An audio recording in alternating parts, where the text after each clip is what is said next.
হাজারো শহীদের রক্তের সিঁড়ি বেয়ে দীর্ঘ ১.৫ দশকের ফ্যাসিবাদী শাসনের অবসানের পর একটি শান্তিপূর্ণ, অবাধ, সুষ্ঠু ও নিরপেক্ষ নির্বাচনের মাধ্যমে নির্বাচিত প্রতিনিধিদের নিয়ে এই মহান জাতীয় সংসদের যাত্রা শুরু হয়েছে।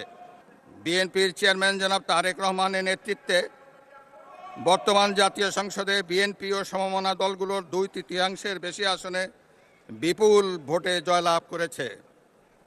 জাতীয় সংসদে একটি শক্তিশালী বিরোধী দলের পাশাপাশি কয়েকজন স্বতন্ত্র সদস্য রয়েছেন। প্রধানমন্ত্রী তারেক রহমান এবং তার নেতৃত্বে গঠিত নতুন সরকারকে আন্তরিক অভিনন্দন জানাচ্ছি। জাতীয় সংসদের সকল সদস্যের প্রতিও রইল আমার প্রাণ ঢালা শুভেচ্ছা ও অভিনন্দন। স্বাধীনতার ঘোষক শহীদ রাষ্ট্রপতি জিয়াউর রহমান বীরুত্তম,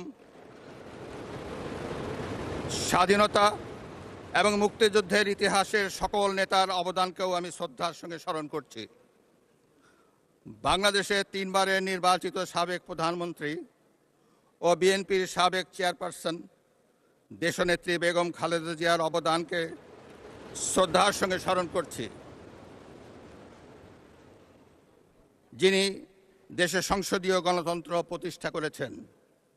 গণতন্ত্র প্রতিষ্ঠার লড়াইয়ে প্রতিবার সামনের কাতারে থেকে আপোষহীন নেতৃত্ব দিয়েছেন।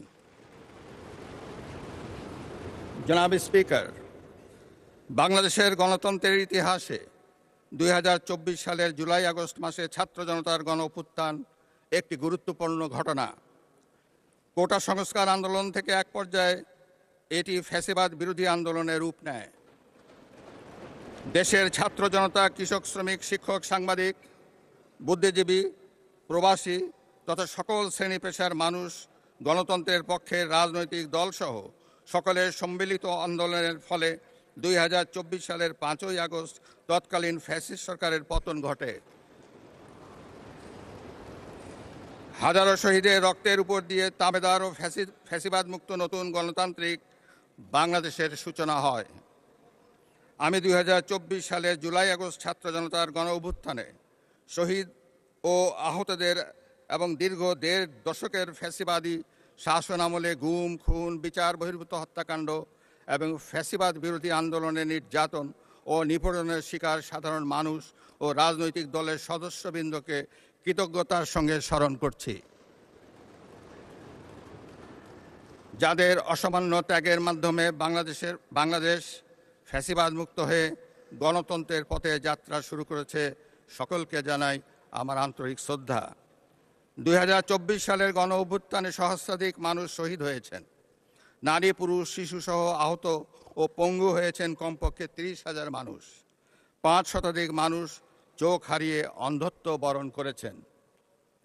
১৯৭১ সালের স্বাধীনতা অর্জনের যুদ্ধ, ২০২৪ সালের দেশ এবং জনগণের স্বাধীনতা রক্ষার যুদ্ধ সহ যাবৎকাল দেশের ইতিহাসের সকল গণতান্ত্রিক আন্দোলনের শহীদদের আকাঙ্ক্ষিত বাংলাদেশ প্রতিষ্ঠার লক্ষ্যে সরকার কার্যক্রম অব্যাহত রেখেছে।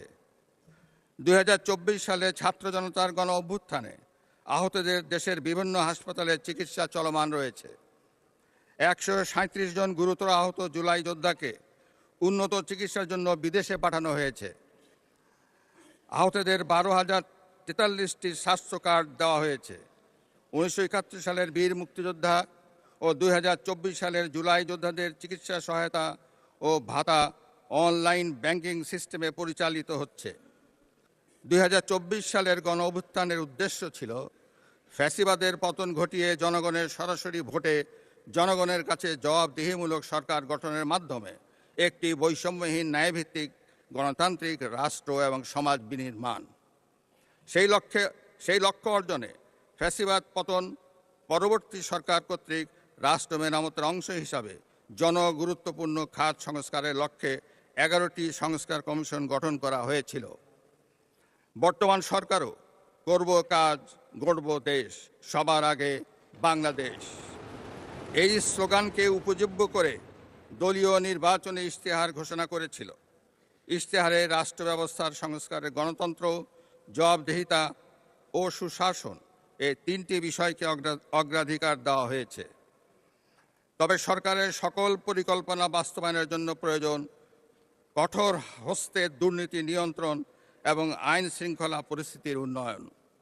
এই দুইটি বিষয় নিয়ন্ত্রণে বর্তমান সরকার দৃঢ়তার সঙ্গে কাজ করছে। দেশে দুর্নীতি নিয়ন্ত্রণে বিএনপি সরকারের ট্র্যাক রেকর্ড রয়েছে। তৎকালীন আওয়ামী লীগ সরকারের বাংলাদেশকে দুর্নীতিতে চ্যাম্পিয়ন বানিয়ে 2001 সালের জুন মাসে ক্ষমতা থেকে বিদায় নিয়েছিল।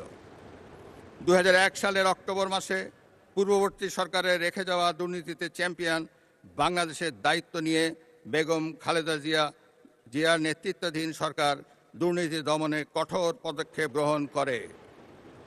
এছাড়া দুর্নীতি প্রতিরোধের লক্ষ্যে দুর্নীতি দমন কমিশন আইন 2004 প্রণয়ন করে। এর ফলে বিশ্বে দুর্নীতিতে চ্যাম্পিয়ন হওয়ার কলঙ্ক থেকে বাংলাদেশ মুক্তি পায়। 2006 সালের অক্টোবর মাসে বিএনপি যখন রাষ্ট্র ক্ষমতা থেকে বিদায় নেয়, তার অনেক আগেই বিশ্বে দুর্নীতিতে চ্যাম্পিয়নের কলঙ্ক থেকে মুক্ত হয়ে বাংলাদেশ এশিয়ার ইমার্জিং টাইগার হিসাবে স্বীকৃতি পায়। এবারও দুর্নীতি দমন এবং আইন শৃঙ্খলা নিয়ন্ত্রণই হবে বর্তমান সরকারের প্রথম এবং প্রধান অগ্রাধিকার। আল্লাহ হাফেজ। বাংলাদেশ জিন্দাবাদ।